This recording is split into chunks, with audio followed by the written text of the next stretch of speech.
Hola, muy buenos días y bienvenidos a este nuevo desayuno, a este nuevo diálogo en libertad sobre pensiones. Un diálogo que nos ofrece Ibercaja Pensión y en el que vamos a hablar del segundo pilar de las pensiones, los planes de empresa. Quizás hayan ustedes oído hablar de esto porque a veces hay algún político que se le escapa, pero toda esa retórica al final acaba en muy poquito. Y a mí me da mucha pena. Ahora vamos a hablar con nuestros expertos, porque este segundo pilar de las pensiones, normalmente en España se habla mucho del primer pilar, el sistema público, y del tercero, que es el ahorro individual. Y este segundo pilar se trata muy poco. Y es una pena, a mí me gustaría que estuviera mucho más presente en el debate, porque es un tema que en otros países de Europa es clave. Yo diría que en países a los que se cita mucho como modelo, o Dinamarca, Holanda, es casi el pilar fundamental, el sostén fundamental del sistema de pensiones, y en España prácticamente no está en el debate. Así que, bueno, por nuestra parte vamos a intentar, con este debate en el que tenemos algunas de las personas que más saben sobre este tema, pues que conozcamos en qué consiste y cuáles son las ventajas para todos. Y paso ya a presentar a mis invitados, de izquierda a derecha. En primer lugar, Almudena Semur, secretaria general del Instituto de Estudios Económicos, muy bienvenida. Buenos días, muchas gracias por la invitación. Javier Santa Cruz, director de estudios de civismo y profesor del IEB. Buenos días, ¿qué tal? Buenos días.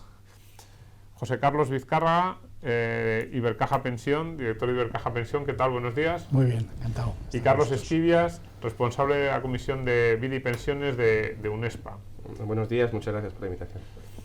Bueno, pues casi la primera pregunta es, ¿qué es? A mí me da pena hacer esta pregunta, pero es que hay mucha gente que hablamos del segundo pilar, hablamos de los planes de empresa y dicen, ¿pero esto qué es? Esto existe, esto es posible. Y no saben que en muchos de los países más avanzados de Europa y más prósperos y con sistemas de pensiones más sólidos es la clave y no saben muy bien en qué consiste. Así que yo os pediría a todos que dijerais qué es y por qué creéis que puede ser un factor importante en el futuro de nuestro sistema de pensiones.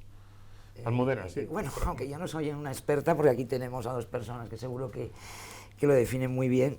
A ver, yo creo que los planes de empresa son indispensables en este momento, que nuestro sistema de pensiones es insostenible, ¿no?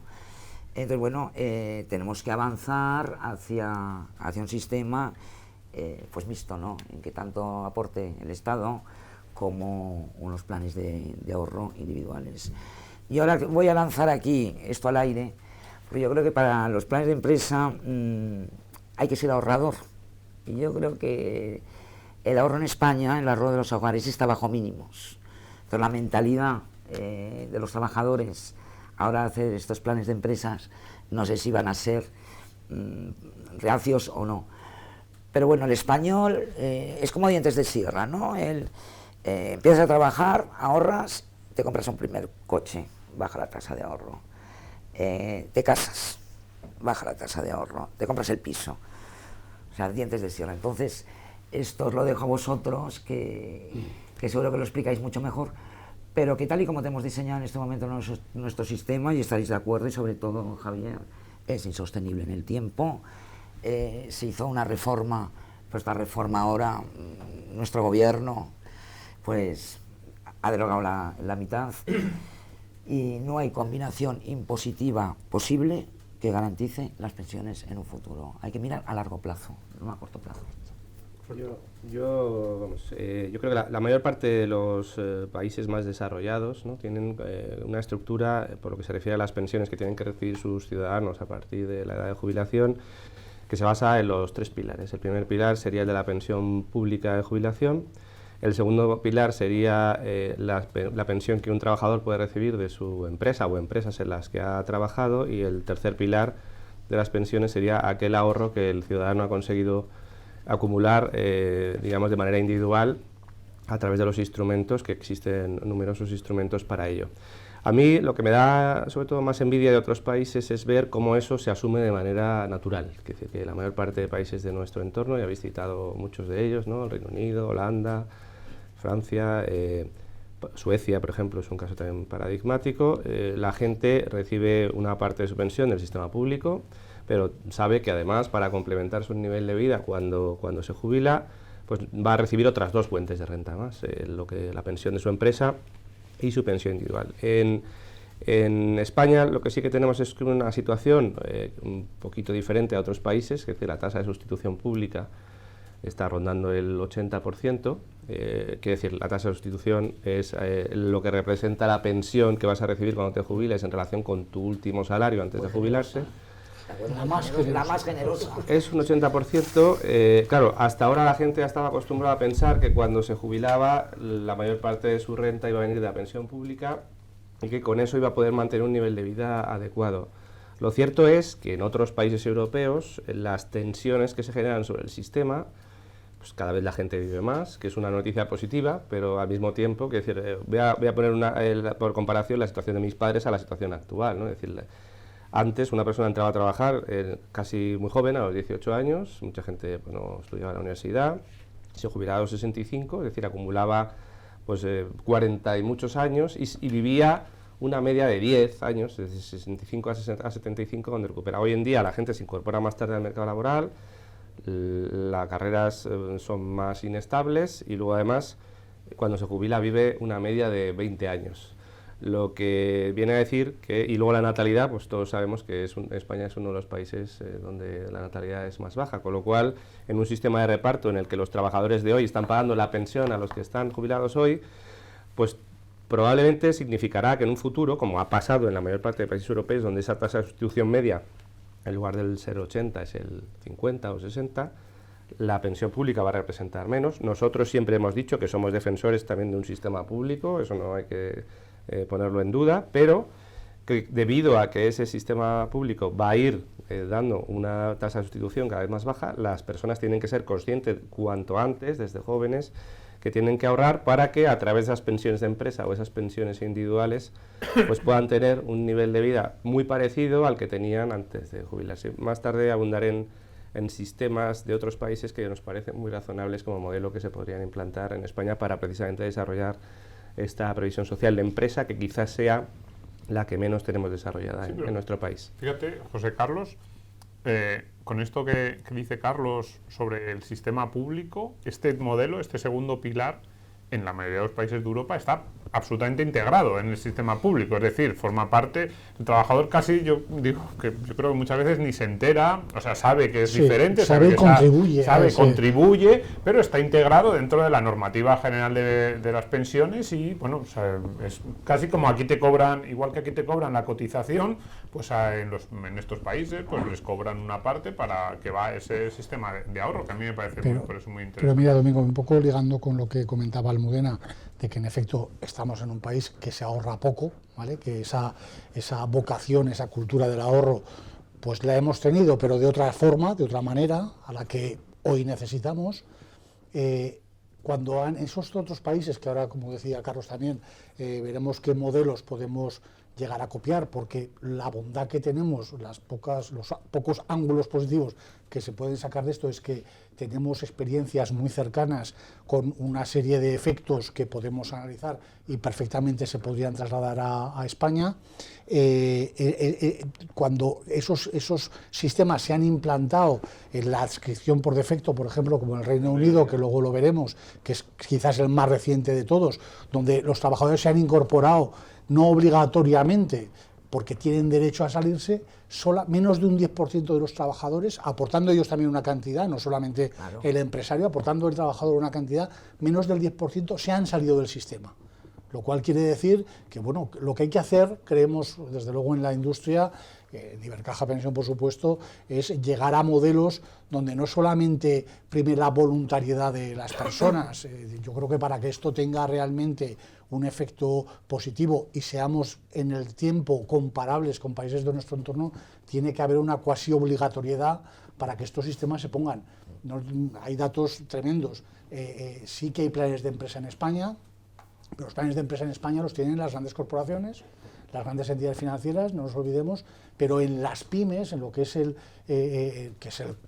si me permitís, pues es el corazón del empresariado español, solamente el 1% de las pymes tiene un plan de previsión social complementaria desde el punto de vista empresarial. Eso es poquísimo, es decir, no está poco desarrollado, no, está pendiente de desarrollar. Lo que le hace falta es una administración también valiente para que coja el toro por los cuernos y realmente pues legisle no pensando en 4 años o en 8 meses, sino que legisle pensando en el futuro de las generaciones que todavía tienen tiempo para ahorrar, que son los jóvenes. A lo mejor esto hay que hacerlo gradual, como se ha hecho en otros países, tiene que tener un periodo de aplicación y de implantación largo, pero tenemos que empezar. Si no empezamos nunca, jamás tendremos un sistema complementario. Correcto. Y en este sentido, estamos hablando de modelos. Antes de que se me pase, vamos a tratar de explicar a la gente. Decíamos antes que en España no es muy común. Los planes de empresa lo que consisten básicamente es que, bueno, hay muchos modelos, ¿no? Pero básicamente es que la empresa y el trabajador aportan a un fondo individual que está a nombre del trabajador y que además ese trabajador se lleva si cambia de empresa, es algo que está ahí. Por eso decía que está muchas veces metido directamente dentro del modelo público, es una parte más de la retribución salarial, pero es que diferida. Pero es diferida y es un dinero que el trabajador se va llevando a cada una de las empresas si en me las que permite, trabaja. es diferida en cuanto a la percepción, pero el derecho lo tiene inmediatamente, o sea, es algo que esa empresa, ese trabajador, se quedará para siempre. Correcto. Y ahí tenemos las cuestiones que estaban planteando y ya entramos en detalle porque así yo creo que la gente también va a tener una idea más clara de cómo funciona en estos países y el tipo de plan y el modelo del que estamos hablando aquí. Una cuestión sería si es voluntario o es semi-obligatorio o como en el Reino Unido, ¿no? Que por sistema te apuntan y si tú quieres que ese dinero no te vaya al plan de pensiones, sino que te llegue a la cuenta bancaria como el resto del sueldo, tienes que ir a la... tienes que firmar que no firmar, quieres estar dentro del sistema. La seguridad social británica y decir que además no, cada 3 años, ¿no? O cada 4 años. Exactamente. Y bueno, eso es. Puede ser obligatorio, puede ser voluntario. Normalmente pagan los dos, es decir, la empresa paga una parte y el trabajador paga otra, que eso también es una cuestión de detalle que se puede poner sobre la mesa. ¿Cuánto? Si lo mismo, si debe trabajar un poco más el trabajador, un poco más la empresa. Normalmente es una cuestión que los dos aportan. Y la tercera parte del debate que quizás deberíamos entrar más adelante sería cómo se financiaría en España, quién lo pagaría, si restando de las actuales cotizaciones sociales, si podemos poner un coste extra, que sobre todo en el caso de las pymes sería peligroso. Y bueno, pues alrededor de esto vamos a entrar con el debate. Entonces, Javier, por ejemplo, pues ¿a ti qué te parecen? ¿Cómo crees que están funcionando estos modelos en el resto de Europa? Este funcionamiento voluntario pero semi-obligatorio que hace que al final la gente, como decías, en el Reino Unido más del 90% de la gente, si fuera voluntario solo, yo creo que el porcentaje sería mucho más bajo. Si te lo dan por defecto, si es la opción por defecto, el trabajador se lo acaba quedando. ¿Cómo crees que están funcionando? Vamos a ver, permíteme solamente un minuto antes de hablar de cómo están funcionando otros sistemas a nivel europeo.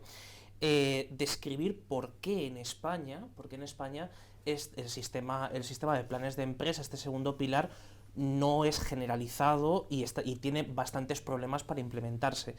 O sea, España es un país en el que el 99,8% de las empresas son pymes y especialmente micropymes. Y por tanto, a la hora de establecer un plan de empresa o un plan de ahorro sistemático a largo plazo que pueda permitir una complementariedad de la pensión, hay que ceñirse a la estructura de costes que tiene cada una de esas compañías. Eso es la primera cuestión. La segunda, relacionada con esto, es que España es el segundo país de la OCDE con las cotizaciones a la seguridad social más altas de todos ellos. Por tanto, si tenemos unas cotizaciones sociales enormemente altas, además pagadas por la empresa, porque tenemos en nuestro sistema las 3/4 partes de la cotización a la seguridad social la paga la empresa y la otra parte la paga el trabajador, pues evidentemente pedir un esfuerzo adicional quedándose las cotizaciones como están, las cotizaciones públicas, pedir un esfuerzo adicional para subir y para incrementar a un sistema privado, evidentemente en muchos casos es imposible, es decir, no salen los números y por tanto habría que ver, y eso lo podemos ver después, cuál tiene que ser el sistema a partir del cual, reduciendo el peso de las cotizaciones públicas, se puede incrementar el de las privadas. Y por último, aquí hay un elemento fundamental cuando hablamos de pensiones, que es que las pensiones siempre en España han estado dentro de lo que llamamos el diálogo social, es decir, siempre han estado dentro de la negociación colectiva, patronal, sindicatos y el resto de los actores. Y evidentemente, hasta que no consigamos un acuerdo en ese nivel, es decir, además a ese nivel es al que hemos vuelto otra vez después de las modificaciones que han hecho los diferentes gobiernos después de la reforma laboral de 2012 y especialmente en el último año, donde se ha incrementado el peso de la negociación colectiva, pues evidentemente de forma generalizada y con un cierto éxito, pues no podemos pensar en que un sistema de empleo pueda implementarse a medio plazo. Con lo cual, estas tres condicionantes hacen que evidentemente, más el cuarto, que sería el que comentabais que es muy importante, que es el bajo nivel de ahorro familiar en España, estamos en mínimos históricos y no es la causa, no es de los bajos salarios, sino que cuando los salarios crecían al 5 y al 6% anual en el año 2007, España tenía la tasa de ahorro familiar más baja de la serie histórica. Por tanto, es un problema estructural que seguiremos arrastrando si no se ponen medidas a ello. Entonces, con esos condicionantes decimos, bien, ¿cómo se podría implementar y cómo están funcionando en otros países?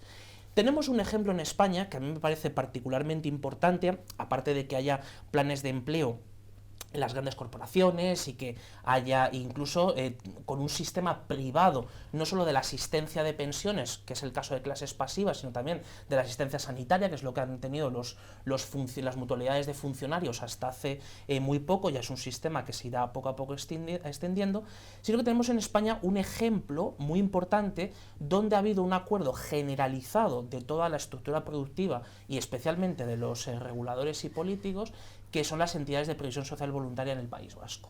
Por tanto, no nos tenemos que ir muy lejos para ver un sistema que ha funcionado y que está funcionando extraordinariamente bien desde los años 80. No solo porque la tasa de ahorro sobre el Producto Interior Bruto en el País Vasco esté cercana al 40%, que eso es un dato enormemente importante, sino también porque es algo que se ha introducido dentro de lo cotidiano, es decir, de lo normal para no solo los trabajadores, sino también las empresas. Y por tanto ahí es donde está el apoyo de que los niveles de renta y sobre todo los niveles de ahorro en la economía vasca sean mucho mayores a los del conjunto de España.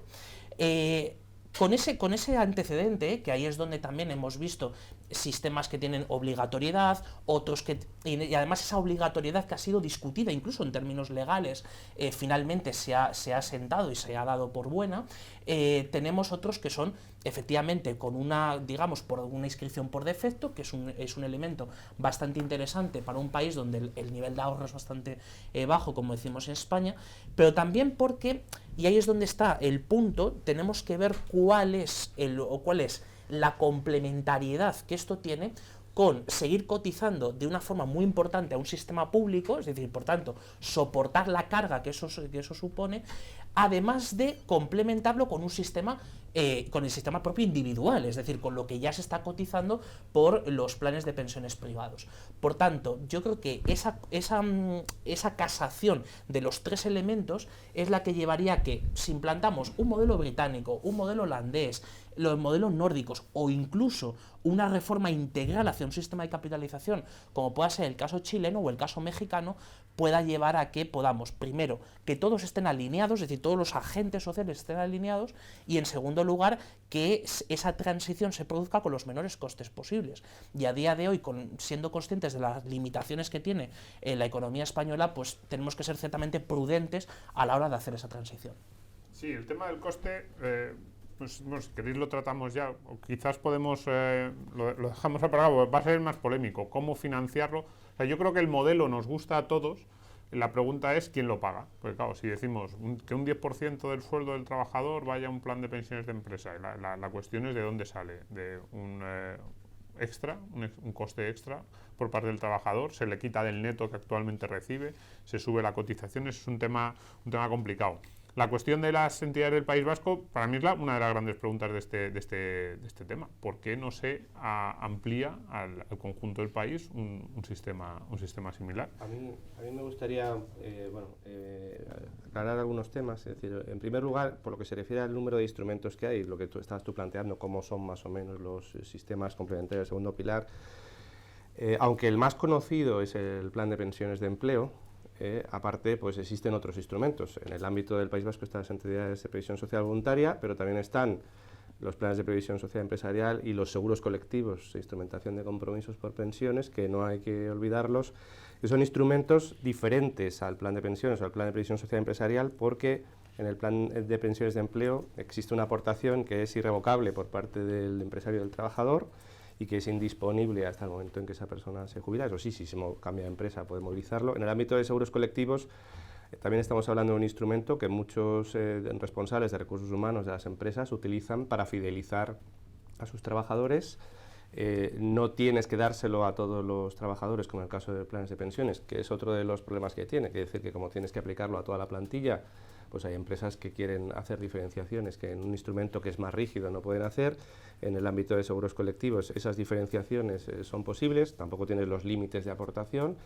Es verdad que la fiscalidad tampoco es la misma, pero sí que existe un amplio rango de productos, aparte del plan de pensiones de empleo, que pueden ser usados tanto por los responsables de las empresas como por los propios trabajadores, ¿no?, y representantes de los trabajadores, para, digamos, tener la mayor flexibilidad posible a la hora de que se cumpla el objetivo que finalmente tienen estos productos, ¿no?, que es que cuando una persona se jubile, pues lógicamente tenga una renta complementaria. Esta es una primera aclaración que quería hacer. De todos modos, nosotros acabamos de lanzar desde UNESPA un portal web que se llama Ahorrar da mucha vida.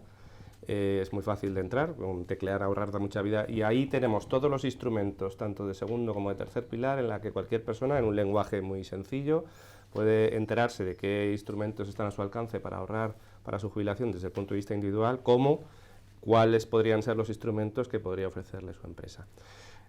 Habiendo ya hecha esta primera aclaración, sí que me gustaría entrar en algunos modelos. En cuanto a la obligatoriedad, semiobligatoriedad, nuestra Constitución ya reconoce el modelo de 3 pilares. Eso sí, te dice que lo que serían segundo y tercer pilar de las pensiones son modelos básicamente voluntarios, no pueden ser obligatorios, ¿no? Ahí ya tenemos una primera limitación en nuestra propia Constitución. El Pacto de Toledo, en todas sus recomendaciones, siempre ha hecho referencia a la necesidad de impulsar los sistemas complementarios, con lo cual no estamos hablando de algo que haya sido, digamos, ajeno a lo que ha sido el debate político. Ahora, ¿cómo? Pues aquí está la gran pregunta. Hasta ahora hemos tenido ya, digamos, ya bastante experiencia, 20 o 30 años con estos modelos, hemos llegado hasta donde hemos llegado. Es verdad que los resultados no están mal, pero si lo comparamos con países de nuestro entorno, ¿no?, vemos que el peso, estaríamos en torno hablando entre seguros y planes de pensiones del 14% del PIB, ¿no?, mientras que en otros países estamos hablando del 36%, países como Italia, Francia. ¿Cómo resolver esto? Pues, por ejemplo, en el Reino Unido han tenido esta decisión, como comentaba antes José Carlos, hace poco, y lo que han implantado es un sistema de adscripción por defecto o semi-obligatorio. No es obligatorio, por lo tanto se podría implantar perfectamente en nuestro país porque encaja en el modelo de Constitución, y básicamente consiste en que si el trabajador aporta un 3% de su salario en el modelo final, porque ha habido, digamos, una progresión que ha hecho que no tuviera que ser del 3% desde el principio, ¿no?, sino que se ha hecho de manera... Y primero han entrado las grandes empresas, luego las medianas y finalmente las pequeñas.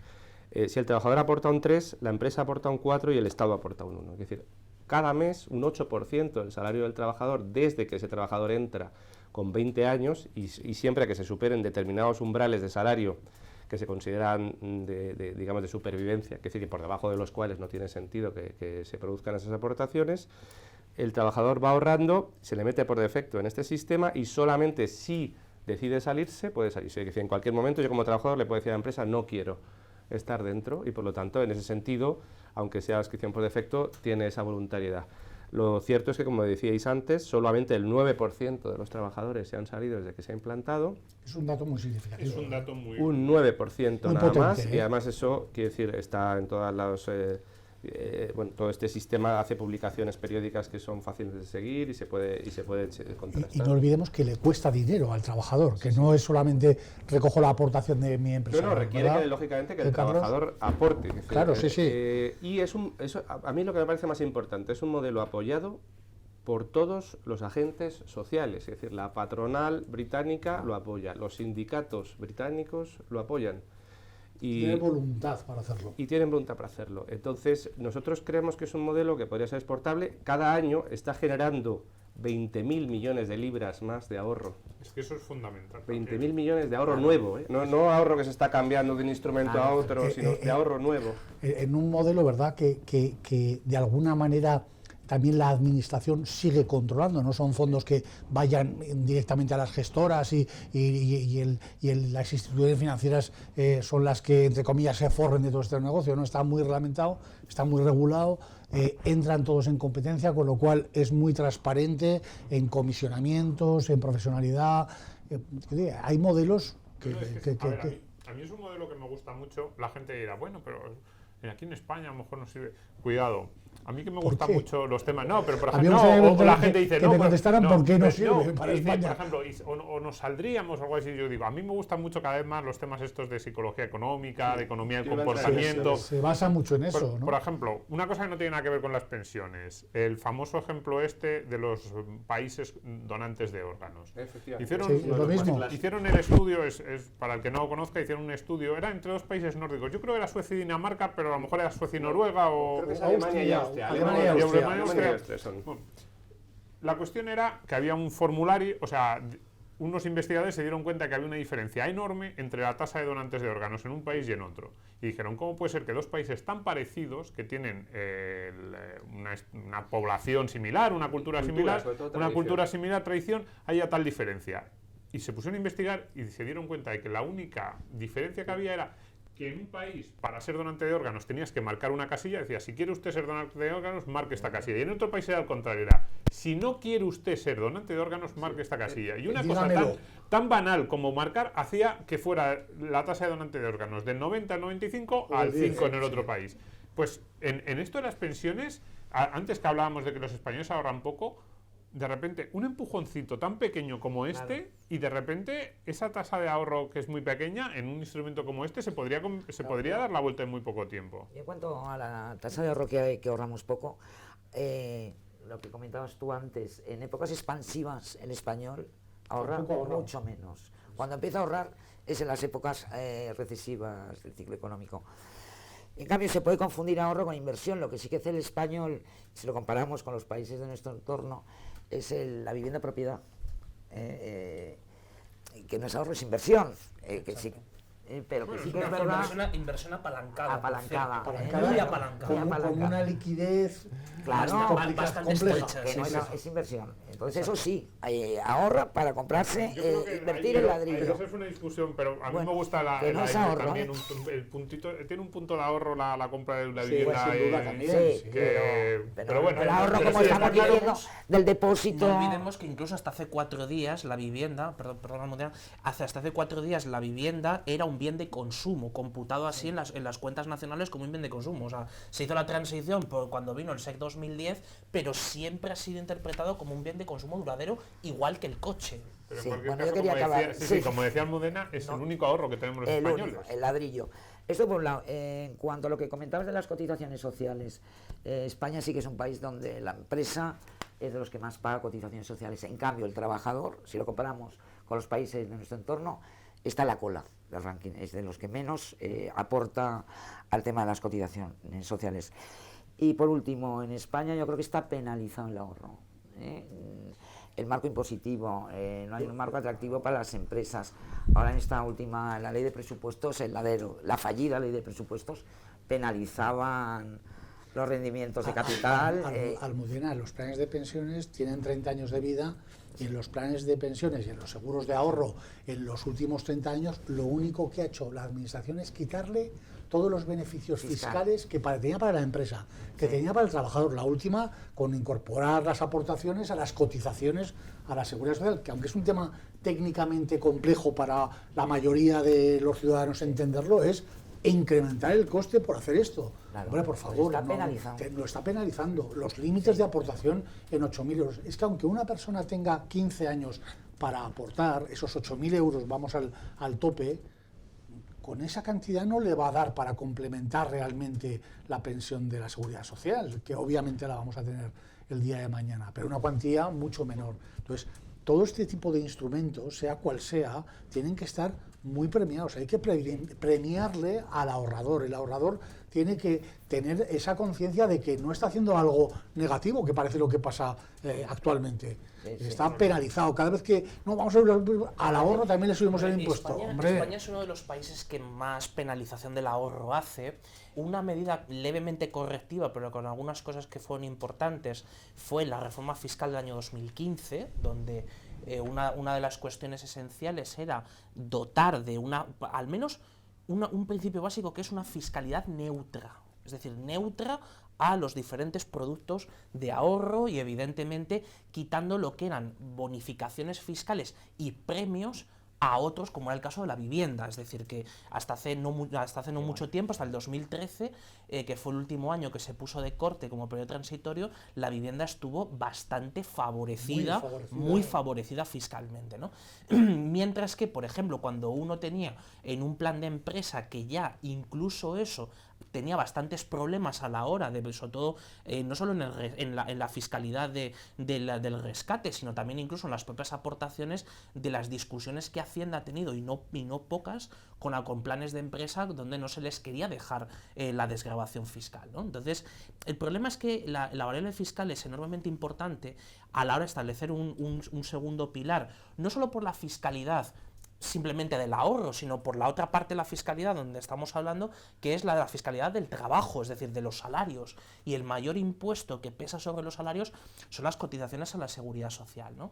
Entonces, simplemente como una nota, hablando del ejemplo que tenemos más cercano, que es el de las EPSU en el País Vasco y cómo ha funcionado en los últimos años y cómo está ahí, por ejemplo, las comisiones de control, están todos los actores, sindicatos, las empresas, etcétera, pero tenemos un caso donde también se pusieron de acuerdo patronales, sindicatos, gobierno y otros actores, que son las mutuas de los mineros en Asturias, por ejemplo, donde también hay un acuerdo entre todos ellos. Entonces, uno de los elementos que probablemente habrá que esperar a la siguiente reforma laboral, y habría que hacerla cuanto antes de que entremos a la próxima recesión en 2020, que es la de establecer la implementación gradual de los planes de empresa a través de los convenios colectivos. Es decir, los convenios ya en sí tienen que reflejar esa figura y potenciar esa figura. Sí, Javier, pero yo, de verdad, no dejemos todo en manos de la negociación colectiva.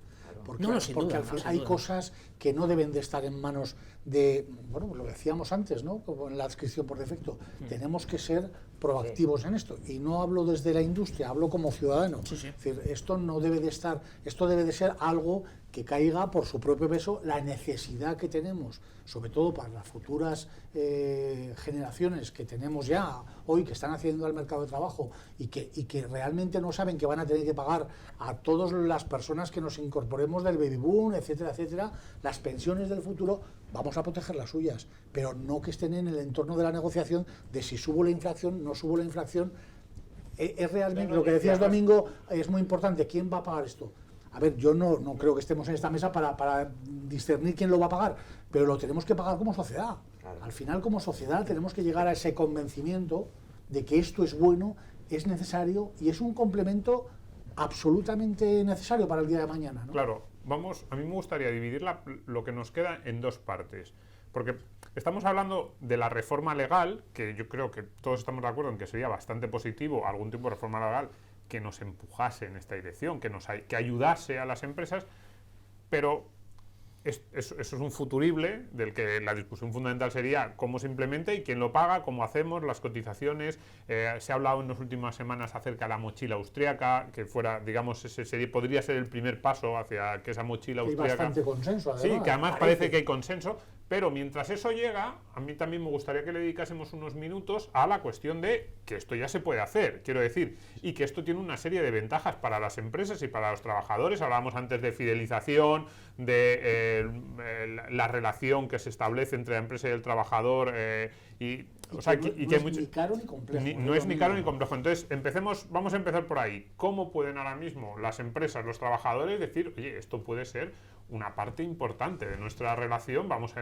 Porque yo creo que hay muchas empresas, sobre todo entre las pequeñas, y ya no digo, probablemente a las micropymes, a lo mejor, no sé yo si o les puede resultar más complicado, pero empresas pequeñas pueden acceder a este tipo de planes sin demasiados problemas. En Estados Unidos me permitís, como industria, ¿no? Pero tienes lo mencionaba antes Carlos, tienes los planes de promoción conjunta, que es rellenar una pequeña documentación, o los PPSEs, que son todavía incluso más sencillos de poner en marcha, pero cualquiera de los dos, en cualquiera de las entidades que nos dedicamos a este tipo de negocios también, con aportaciones mínimas. Es que no hace falta hacer la mayor aportación del mundo, se pueden hacer 1000 fórmulas que dependan de los resultados de la compañía, y tanto de empresas grandes como esas pymes que tenemos en España, tantas de 4, 5, 6 trabajadores. Y lo estoy diciendo desde un punto de vista de industria, que no de negocio, porque no es todavía eso un negocio para las entidades financieras. ¿Por qué? Porque tienen unos costes importantes, ¿vale? Pero lo que queremos hacer es potenciarlas. Entonces, instrumentos, a verlos, haylos. Costes muy razonables. Y de verdad, quiero decir que la gente se aproxime a las compañías que hacen eso, porque puede tener acceso a mucha gente ya hoy en día. Pero eso hay que popularizarlo. Y esa popularización también viene de un empujón que le tiene que dar la administración a todo esto, no del trabajo que hacemos. Hay que sacar estos debates desde aquí, de estas mesas, para que la gente lo conozca. Domingo, es importante. Yo creo que también, antes de entrar en los posibles instrumentos, a mí me gustaría también incidir un poco en la concienciación, ¿no? Que yo desglosaría en dos partes, ¿no? En la mayor parte de países de nuestro entorno, y por ejemplo Suecia fue pionero en este tema, las personas en edad de trabajar reciben todos los años en su casa, y además, curiosamente, incluso en la época digital, la reciben en papel, un sobre muy claramente identificado con un color, en el caso de Suecia es naranja, donde te informa de cuál va a ser tu pensión esperada futura, sobre una serie de parámetros que se establecen a nivel del gobierno, cuando te vayas a jubilar. Esto para mí es clave a efectos de concienciación, sobre todo para la gente joven, porque si tú todos los años recibes un papel diciendo, oye, con esta carrera laboral que llevas, con estas hipótesis, ahora mismo imagínate que tus salarios son 2.500 euros, 2.000 euros, ¿no? Pues vas a recibir una pensión pública de 1.500.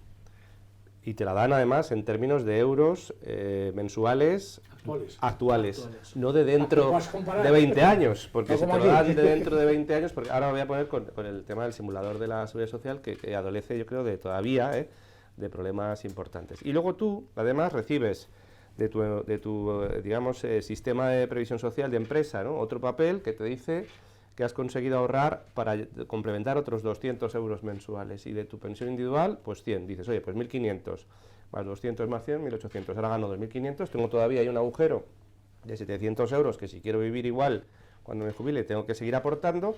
Y digamos que es muy visual porque ves un poco cómo va a evolucionar la pensión pública, ¿no? Y al mismo tiempo que, si tú haces un esfuerzo, eso se traduce en que lo que vas a recibir, ¿no? Mes a mes. ¿Qué ocurre? Que si tú ahora mismo el único instrumento que tienes en el ámbito público es el simulador de la Seguridad Social, tiene varios problemas. Primero, tienes que sacarte el certificado de firma electrónica, no es sencillo acceder. 2, tienes que tener... Has sido muy prudente cuando has dicho tiene varios problemas, y lo has dejado ahí. Tienes que tener tú la intención. Yo como periodista habría dicho otras palabras, pero bien la prudencia de tiene algunos problemas. Yo creo que debería ser que te llegue sí o sí, que no te tengas que interesar tú, porque mucha gente luego, pues al final no se interesa, se le pasa y tal. Y luego... Pero eso era lo que estaba, contempló la ley del 13. La ley del 13 es dice que tiene es un es un incumplimiento de la ley del 13. La del 2011, que además fue una ley que aprobó el Partido Socialista y está establecido. Se llegó a desarrollar un Real Decreto en lo que nosotros participamos, con las gestoras y aseguradoras, y que estuvo a punto de salir.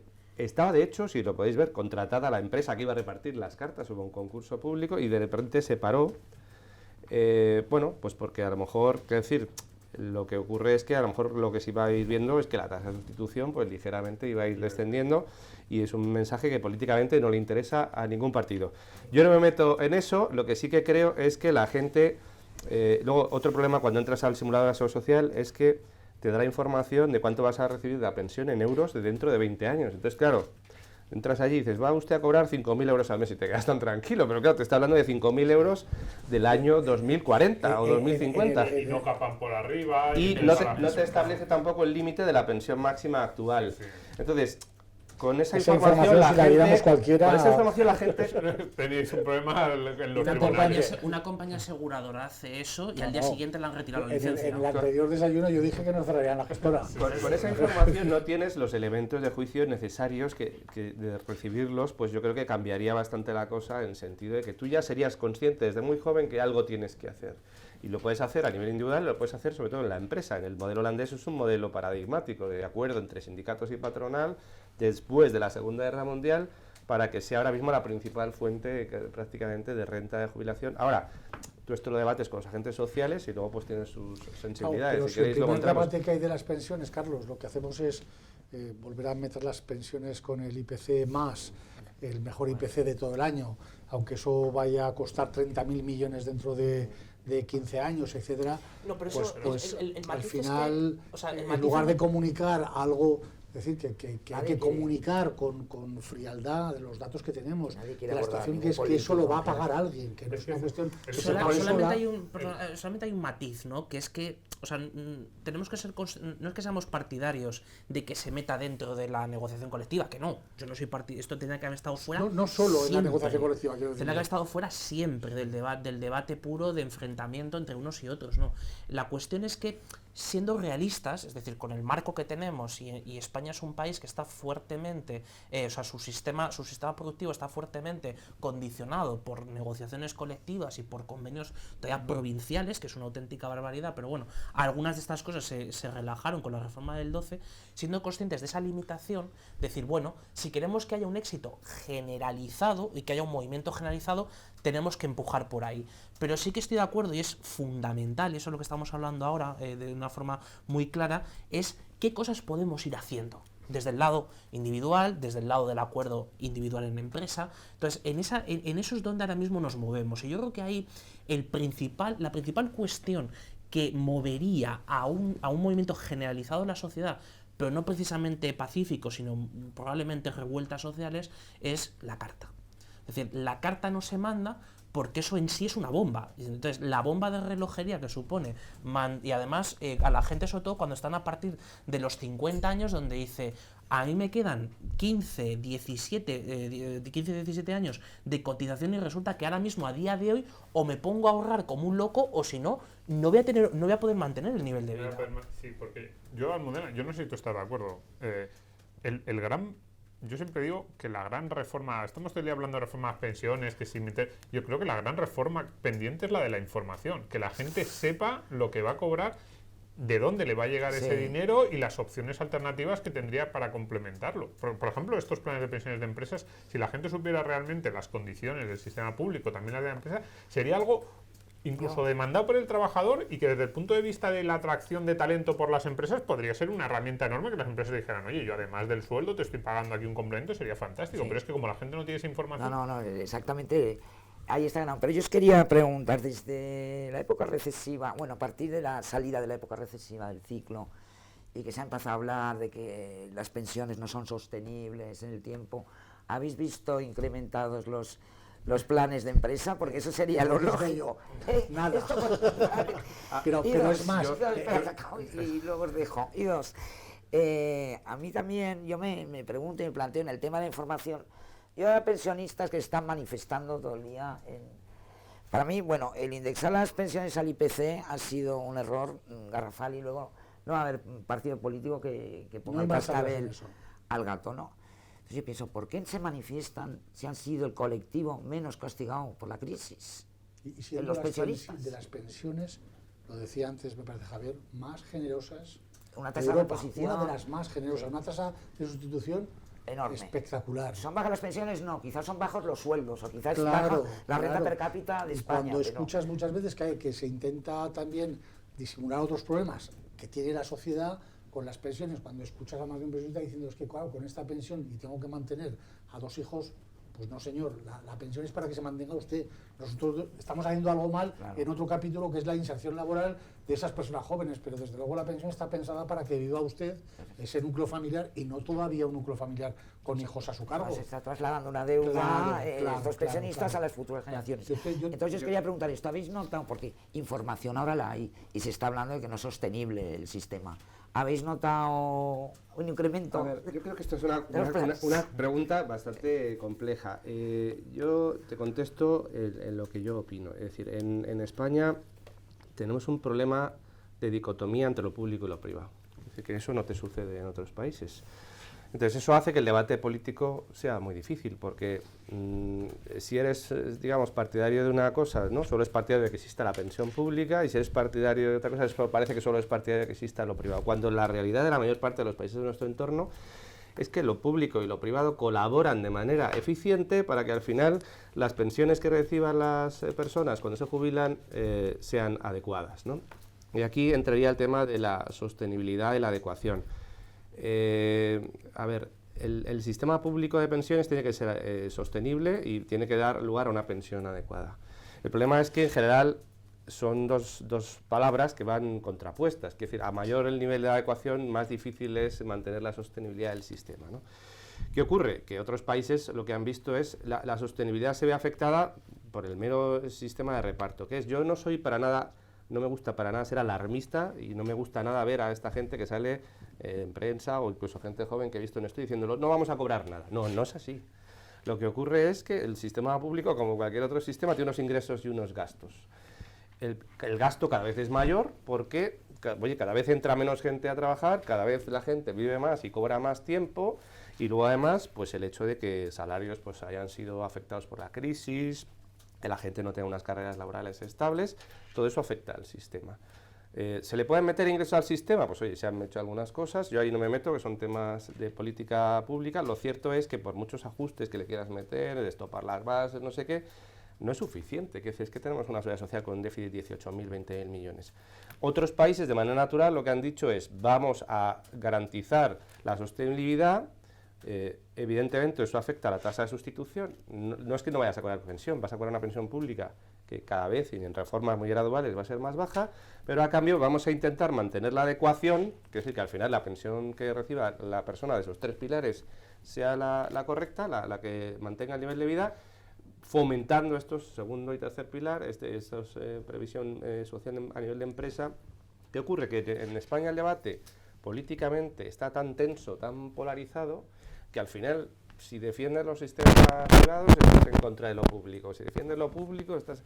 Y yo creo que eso no tiene sentido. Es decir, tenemos que salir ya de ese paradigma y decir, no, es que lo lógico, perdone, es que trabajen de manera conjunta y que al final la persona pues, reciba una pensión adecuada. Y sobre vamos a ir entrando en detalle, ¿cómo lo haríamos para este tipo de sistemas? ¿Cuál sería la propuesta? Yo hablaba antes de la mochila austríaca, para el que no la conozca, bueno, el planteamiento sería algo así como que el trabajador va acumulando en una bolsa individual de ahorro, sería una especie de cotización. Ahora mismo tenemos la cotización de la empresa, la cotización del trabajador, y habría una tercera cotización que sería la de la mochila, y esa mochila, si el trabajador se la va llevando de empresa a empresa según va cambiando de trabajo, y si en un momento determinado está en el paro, o sea, bueno, hay muchos formatos, ¿no? Pero ahora el que se está planteando en España es que si el trabajador en un momento la necesita porque está en el paro o porque quiere acceder a una formación, la puede usar para eso,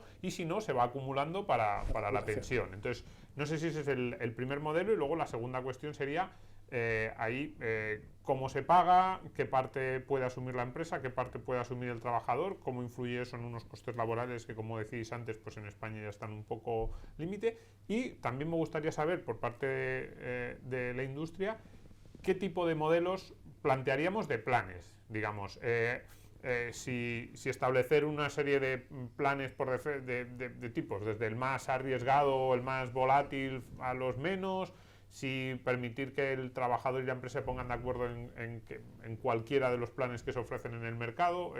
¿Cómo llevamos esto a la práctica? Yo, ahí, Domingo, primero dos cosas. Un matiz que antes hablábamos de la negociación colectiva. A mí me gustaría dejar aclarado que lo que pienso es que realmente no es que no tenga que venir de la negociación colectiva, sino que tiene que haber una decisión anterior que eso lo impulse, no simplemente que haya un canto al sol de que esto está regulado, que los empresarios y los trabajadores se pongan de acuerdo y que lo fomenten. A eso me refiero, ¿no? Que no puede haber solamente eso, sino que tiene que haber un empujón legislativo potente, importante, y que a partir de ahí ya se abran, obviamente, las negociaciones entre empresas y trabajadores en el marco que quieran, negociación colectiva, acuerdos individuales, como quieran ellos y como mejor se... Eso además no es incompatible. Hay más de un sindicato importante en este país que yo sé que defiende también ese tema y que lo impulsaría si por ellos fuera. A lo que comentaba Almudena, no hemos notado nada. No hemos notado nada. Incluso hubo un decreto importante justo antes de que el ministro Guindos se fuera al Banco Central Europeo, muy promovido por él personalmente, que fue la reducción de las comisiones en los planes de pensiones, que se ejecutó y ahí está, y la liquidez a 10 años, que también está ahí impulsada. Ninguno de los dos efectos, de las dos normas, ha tenido efectos en una mayor contratación de este tipo de productos, ni en un mayor acercamiento de los ciudadanos a eso. Eso va muy en la línea de que ese empujón legislativo en materia de planes de pensiones de empleo es fundamental. Y ahí, Domingo, lo que nos planteabas. A ver, yo creo que que decíamos antes, está el modelo vasco, que ya está aquí implantado en España, no hay que ir lejos, y el modelo británico, que tanto Inverco como UNESPA y otras asociaciones están impulsando como un modelo no complejo en la hora de aplicar en España, y que podría, bueno, por ese grado de implantación progresiva que han hecho en Inglaterra, de primero las grandes empresas, a los años las pequeñas empresas, hoy ya están cubriéndose las pymes en ese tipo de modelo. Es un tema muy aplicable en el mercado español. ¿Qué pasa después? Allí han creado algo que se llama Nest, que es una empresa semiestatal que lo que se dedica es a darle proximidad a las pequeñas empresas para que no tengan un problema de acceso a las grandes gestoras o les cobren lo que no puedan pagar. Es decir, es una especie de organismo semipúblico que lo que hace es buscar entre aseguradoras, gestoras de activos, gestoras de pensiones y dar un abanico amplísimo sin que el empresario sea el que tenga que ir a buscarlo, etc. Entonces, modelos en los que llegar a eso hay todos los que queramos.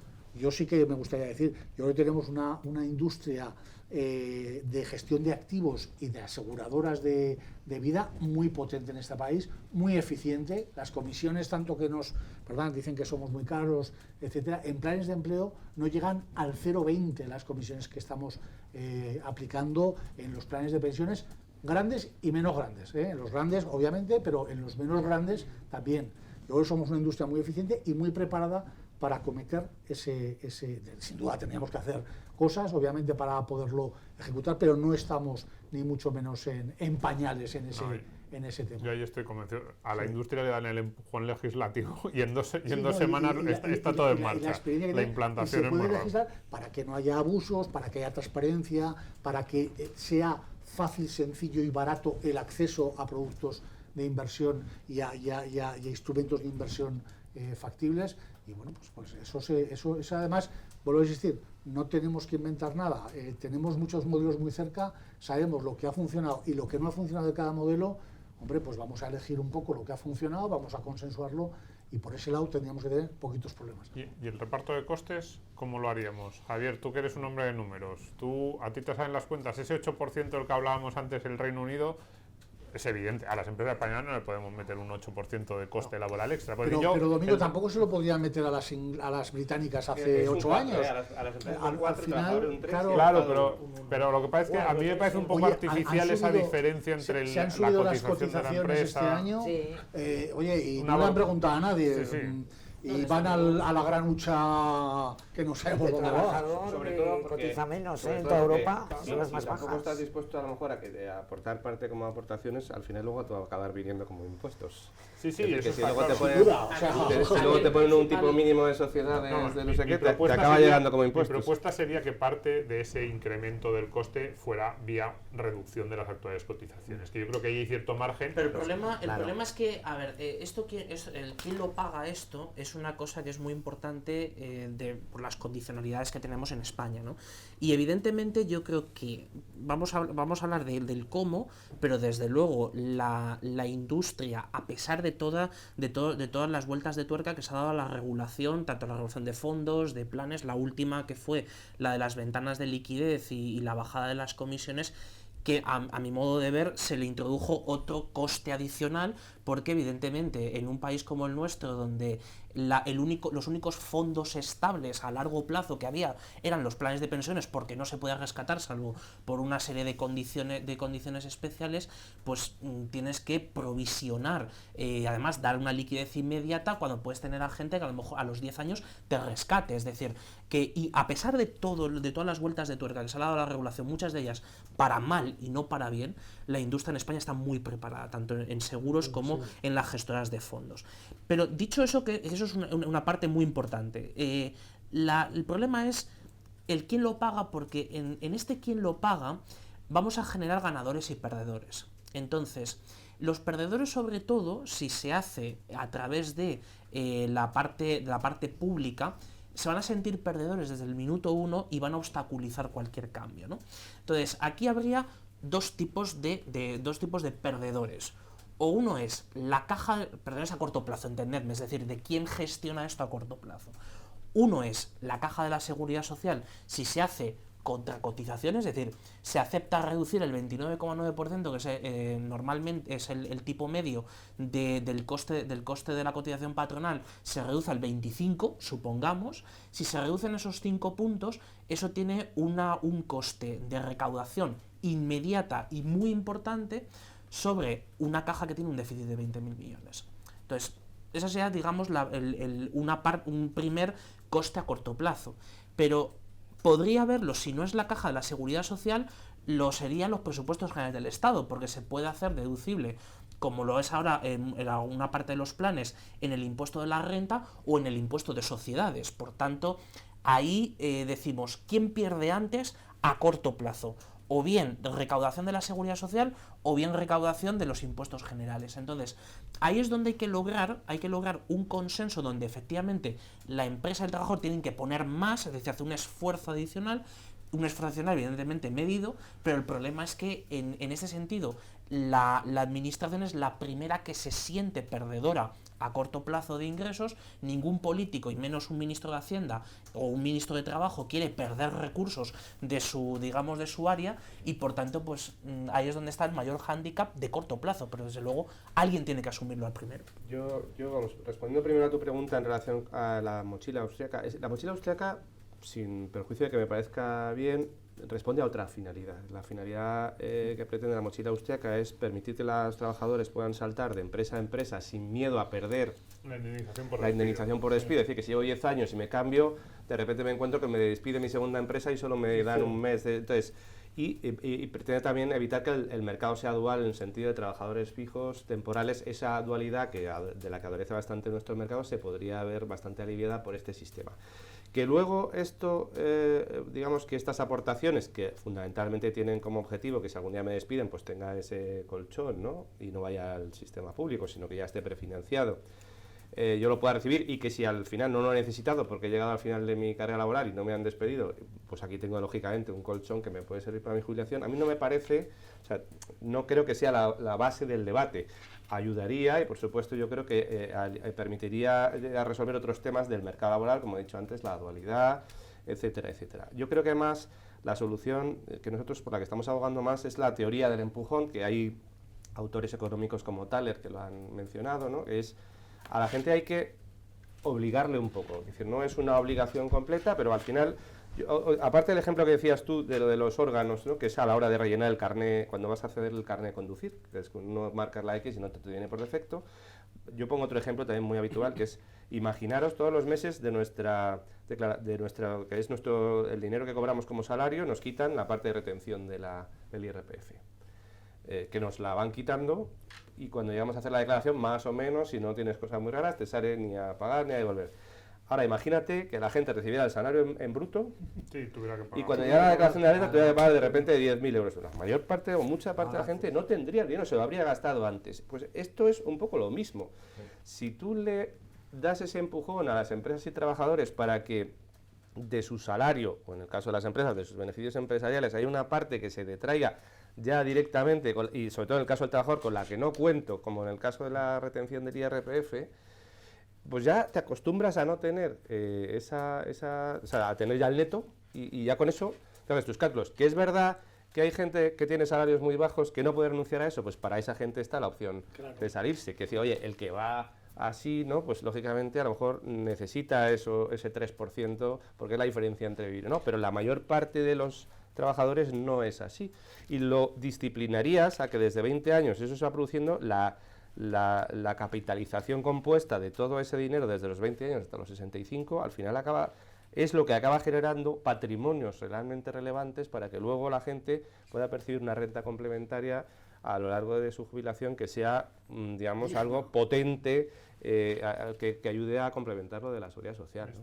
Me están haciendo gestos que ya estamos fuera de tiempo, así que aquí lo dejamos. Yo estoy de acuerdo en que ese empujoncito sería muy necesario. No solo, además, porque la gente al principio parece que al principio sería casi como una especie de, no sé si medio, no medio engaño, pero como medio que eso es un empujoncito del que la gente no se daría cuenta al principio, pero si luego llega la carta esa y la gente ve que eso que le detraen del salario cada mes se va acumulando y va sumando en algo que es para la pensión, es que no solo lo agradecerían al principio porque sería como una forma de obligarles a ahorrar, sino que luego además ellos verían lo que eso supone y digamos, si hubiera un empujoncito al principio para esa parte semi-obligatoria y luego se les permitiera una parte semi-voluntaria, yo estoy convencido de que en el momento en que empezaran a ver cómo les llega, cómo ese dinero va creciendo, ampliarían la aportación.